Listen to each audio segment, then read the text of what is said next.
Si è svolta ieri presso Casa San Filippo, sede del Parco Archeologico, una convention sul turismo in Sicilia che è stata anche l'occasione per presentare la delegazione IMAL regionale, un'associazione che racchiude i maître degli hotel e dei ristoranti. Presenti per l'occasione il delegato per la Sicilia occidentale Orazio Lacognata e il presidente dell'IMAR Francesco Vaccarella. Oggi è il primo convention che l'IMAR naturalmente si propone nella provincia di Agrigento e in special modo Agrigento, visto che la terra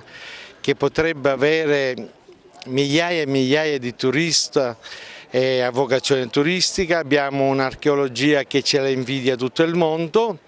e di cui ho operato per 20 anni in questa bellissima valle. Io sono qua oggi per fare un tavolo di lavoro, vedere di convincere quelli che sono i nostri, naturalmente, come sono i nostri politici, diciamo amministratori qui della provincia di Agrigento, di far sì di mettere in primo posto quello che è il turismo nell'agrigentino, molto abbandonato, molte risorse ma poco valorizzati, diciamo. Allora, vediamo di iniziare dal piccolo che siamo noi e poi arrivare nei grandi, di far sì che si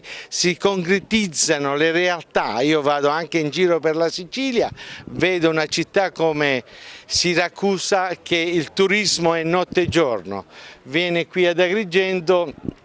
visto 4 autobus che passano attraverso la Valle dei Templi, tutto il resto, tutto quello che concerne la ristorazione, gli alberghi, finito quei 3 mesi estivi non c'è più nessun commissare che ci richiede. Allora, vediamo di far sì che ci sia uno sviluppo in modo da poter venderci per 8 mesi, non per 2 mesi nella città. Agrigento ha un patrimonio che ce lo invidiano tutti. Tante le tematiche trattate inerenti il settore enogastronomico e alberghiero, tra cui anche l'individuazione di percorsi, soluzioni e prospettive per il futuro, creando anche una sinergia tra pubblico e privato. Al termine anche un buffet per un momento di convivenza amicale. L'iniziativa di oggi è stata fatta proprio per riunire tutte le associazioni di settore della provincia di Agrigento ma anche della regione Sicilia per essere tutti seduti su un tavolo unico di lavoro per poter mettere un progetto comune insieme con un progetto che possa risolvere veramente le associazioni della Sicilia, perché non bisogna correre da soli ma uniti sicuramente si è molto più forti. Stasera siamo stati invitati dall'associazione IMAR, con grande piacere siamo stati onorati a partecipare, anche perché dopo la manifestazione del pistacchio di Raffadali, della festa del pistacchio di Raffadali, che ha avuto un grande successo,